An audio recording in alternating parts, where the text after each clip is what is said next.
क्या आपके बच्चे के भी कान में दर्द होता है? क्या वो भी अपना हाथ कान की तरफ लेके जाता है? क्या आपको सस्पेक्ट कर रहे हैं कि आपका बच्चे के कान में इन्फेक्शन है? तो ये वीडियो सिर्फ आपके लिए बना है। यस, हेलो एवरीवन, मेरा नाम है डॉक्टर रजत सैनी और आज मैं एक बहुत इंपॉर्टेंट टॉपिक के बारे में डिस्कस करने वाला हूँ, जो कि बच्चों के कान में इन्फेक्शन यानी कि अक्यूट ओटाइटिस मीडिया या फिर अक्यूट सपुरेटिव ओटाइटिस मीडिया जिसको बोलते हैं। तो पहली चीज, फर्स्ट ऑफ ऑल हम लोग ये सीखेंगे कि ये इन्फेक्शन कैसे होता है। तो अक्यूट सपुरेटिव ओटाइटिस मीडिया यानी कि कान का जो संक्रमण है या कान का जो इन्फेक्शन है, ये यूजुअली बैक्टीरिया इन्फेक्शन की वजह से या फिर वायरल इन्फेक्शन की वजह से भी हो सकता है। तो पहले इन्फेक्शन कहाँ का होता है, कैसे होता है, उससे पहले हम उसको शॉर्ट में समझने की कोशिश करते हैं कि एक्चुअली इन्फेक्शन क्या होता है। हमारा कान जो है यानी कि हमारा ईयर जो है वो 3 पार्ट में डिवाइडेड है। हमारे कान 3 पार्ट में, ये एक्सटर्नल ईयर, ये एक्सटर्नल ईयर यानी कि बाहर का कान का हिस्सा, और ये कान की कैनाल, ये एक्सटर्नल ईयर होता है। ये हमारे कान का पर्दा है और ये इसके पीछे का हिस्सा जो है ये हमारा मिडल ईयर होता है। ऐसे ही पीछे ये वाला जो हिस्सा होता है इनर ईयर होता है। हमारे कान के पर्दे के पीछे एक ये नली होती है जिसको यूस्टाशियन ट्यूब बोलते हैं। इसके अक्सर ब्लॉक होने की वजह से क्या होता है कि यहाँ पे प्रेशर बिल्डअप होना शुरू हो जाता है और इसी इन्फेक्शन को, इस मिडल ईयर इन्फेक्शन को हम लोग ओटाइटिस मीडिया कहते हैं, जो कि अगर कुछ ही कम समय में हुआ है तो उसको हम लोग अक्यूट ओटाइटिस मीडिया बोलते हैं।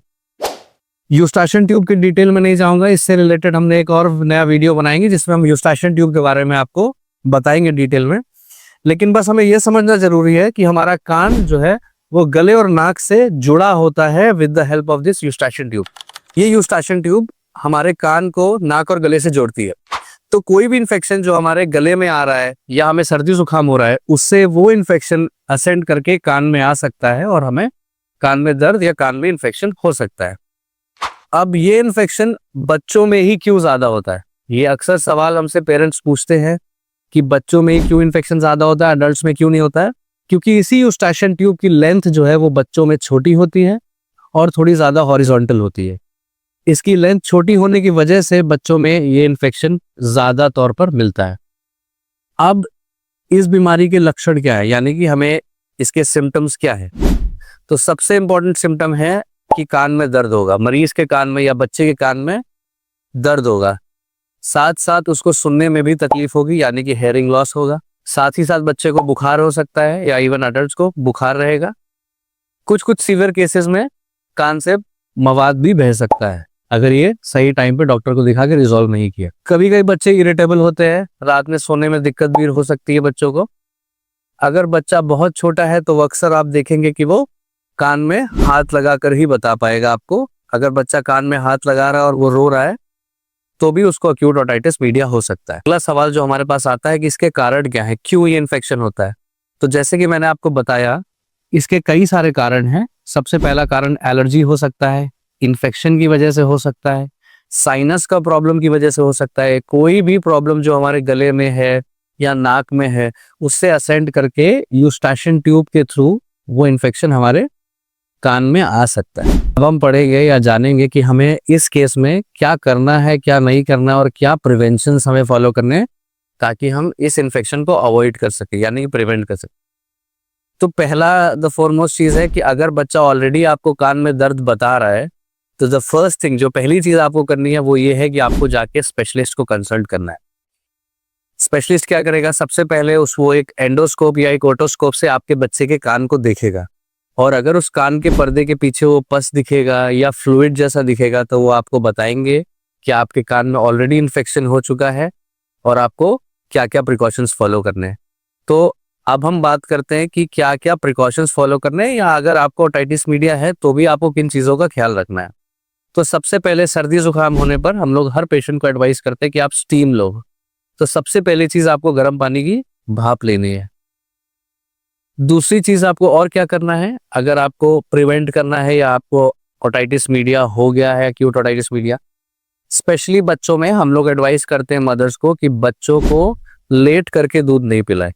बच्चों को लेट करके दूध पिलाने का रीजन सेम हमने बताया, जैसे कि बच्चों की यूस्टाशियन ट्यूब थोड़ी हॉरिजॉन्टल ज्यादा होती है और शॉर्ट होती है, इसलिए हम लोग ये एडवाइस देते हैं कि बच्चों को लेट करके दूध नहीं पिलाना है। अगर माँ का दूध भी पिला रहे हैं तो एटलीस्ट उसको थोड़ा सा स्लांट करके रखेंगे ताकि वो उसको इन्फेक्शन ना हो। दूसरी चीज, अगर बच्चे बहुत ज्यादा पेसिफायर्स यूज कर रहे हैं तो आपको पेसिफायर्स को भी प्रॉपरली क्लीन करके रखना है। अगर वो पेसिफायर आपने यूज किया, टांगा हुआ है, कपड़े पे टच कर रहा है, वही खाना है, तो इन्फेक्शन होने की चांसेस ज्यादा है।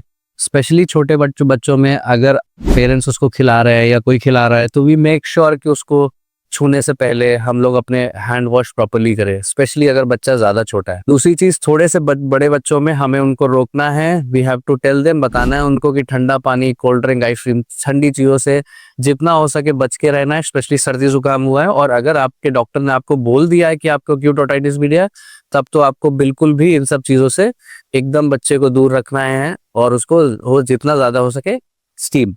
सो हमें क्या ध्यान देना है इसमें, specially when we are dealing with kids, जब बच्चों को हम लोग देख रहे हैं कि इन्फेक्शन हो रहा है या हो सकता है, तो हमें प्रॉपर हाइजीन मेंटेन करके रखना है। बिकॉज प्रॉपर हाइजीन का ही सबसे ज्यादा इंपॉर्टेंट रोल है। प्रॉपर हैंड वॉशिंग, पेसिफायर्स का यूज हमें रिस्ट्रिक्ट करना है, स्टीम एंड ऑल दैट बच्चे को हैंडल करने से पहले ध्यान देना है। तो अगर हम प्रॉपर हाइजीन मेंटेन करेंगे तो ऐसी प्रॉब्लम्स नहीं आएगी। अगर बच्चे बड़े हैं तो हमें उनको hydrated, we have to motivate them, ज्यादा पानी पीने के लिए उनको मोटिवेट करना है, क्योंकि म्यूकोसा अगर हमारी हाइड्रेटेड रहेगी तो नहीं ये प्रॉब्लम्स आएगी। और अगर छोटे बच्चों की बात करें तो हमें ब्रेस्ट फीडिंग को इनहेंस करना है। फॉर्मूला मिल्क ऑब्वियसली ले सकते हैं, लेकिन जितना ज्यादा हो सके हमें प्रमोट करना है बच्चों में ब्रेस्ट फीडिंग को। साथ ही साथ हमें वैक्सीनेशन प्रमोट करना है, क्योंकि वैक्सीनेशन से भी हम बच्चों को एक्यूट ओटाइटिस मीडिया के एपिसोड से बचा सकते हैं। तो वैक्सीनेशन, बहुत छोटे बच्चों में वैक्सीनेशन और ब्रेस्ट फीडिंग, इनका बहुत ज्यादा इंपॉर्टेंट रोल है। और जैसे कि मैंने बताया कि लेट के बच्चे को दूध नहीं पिलाना है। अब इसके ट्रीटमेंट के बारे में बात करते हैं। तो ट्रीटमेंट के बारे में I will not be going into details, मैं इसके बारे में बहुत ज्यादा डिटेल शेयर नहीं करूंगा, बिकॉज ये आपके स्पेशलिस्ट डॉक्टर ही आपको देख करके एडवाइस करेंगे। यूट्यूब वीडियो पे it's not right to be sharing videos, but yes, अगर इन्फेक्शन सीवियर है तो हमें बहुत बार बच्चों को एंटीबायोटिक्स देनी पड़ सकती है। एक बहुत इंपॉर्टेंट क्वेश्चन है जो हर पेरेंट हमसे यूजुअली पूछते हैं कि डॉक्टर साहब, हमारे तो बच्चे के कान में प्रॉब्लम है और आप हमें एक नाक की ड्रॉप दे रहे हैं। यस, यहाँ पर यूजुअली हम लोग एक नेजल डिकंजेस्टेंट ऐड करते हैं बच्चे को, और नाक की ईयर ड्रॉप यूजुअली अवॉइड करते हैं। दे सकते हैं अगर पेन ज्यादा है, we can give ear drops also, but यहाँ पे यूजुअली हम लोग नेजल ड्रॉप्स देते हैं। उसका कारण भी सेम वही है, यूस्टाशियन ट्यूब, जैसे कि हमने आपको बताया कि यूस्टाशियन ट्यूब नाक और गले से कनेक्टेड होता है, कनेक्ट करता है कान को। फॉर द सेम रीजन हम पेरेंट्स को ये बात समझाते हैं कि जो प्रॉब्लम है मेनली वो कान के पर्दे के पीछे, यानी कि मिडिल ईयर इनमें इन्फेक्शन है, पस है, जहां पर ड्रॉप्स का, ईयर ड्रॉप्स का पहुंचना मुश्किल है। बट हम नेजल ड्रॉप के थ्रू वहां डिकंजेस्ट करके, अगर हमने सर्दी जुकाम की वजह से यूस्टाशियन ट्यूब को खोला तो वो हमारी प्रॉब्लम आधे ज्यादा वहीं पे सॉल्व हो जाएगी। तो मेरा एडवाइस आप सबके लिए यही होगा कि that you have to stay healthy, अपने बच्चों का ख्याल रखें, अपना ख्याल रखें, एंड मेक श्योर कि वो प्रॉपर हाइजीन मेंटेन हो, ताकि उनको इस तरह के इन्फेक्शंस ना हो। अगर उसके बावजूद भी ये इन्फेक्शंस होते हैं तो आपको एक स्पेशलिस्ट को कंसल्ट करना जरूरी है। आई टेल यू क्यों जरूरी है, क्योंकि इन्फेक्शन जब स्टार्ट होता है तो मिडिल ईयर में पहले पानी बनना शुरू होता है और उसके बाद वहां पर पस बनना स्टार्ट होता है। At is this point of time, इस जगह पर बच्चे को बहुत ज्यादा ईयर कंप्लेन होती है। अगर आपने इस पॉइंट ऑफ टाइम पे बच्चे पे ध्यान नहीं दिया या स्पेशलिस्ट को नहीं दिखाया या आपने मेडिसिन नहीं ली, तो वो पस इतना प्रेशर में होने के बाद कान के पर्दे को छेद करके कान के पर्दे के बाहर आ जाता है। फिर एक छोटा सा छेद हो जाता है बच्चे की कान के पर्दे में।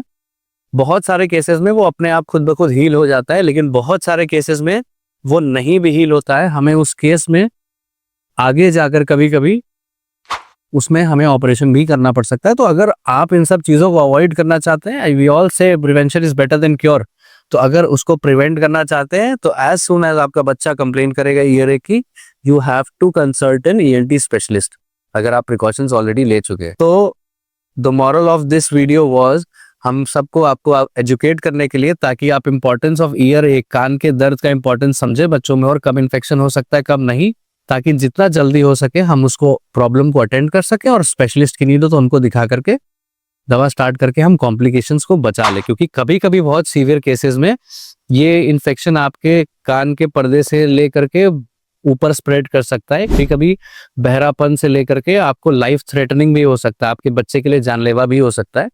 इसलिए you have to act swift, जल्दी से जल्दी उस पर ध्यान दें और उसके लिए प्रॉपर केयर करें। I wish you all a very happy health from Jyoti ENT Clinic. Thank you so much. For more videos like this, please subscribe to our channel. Thank you so much.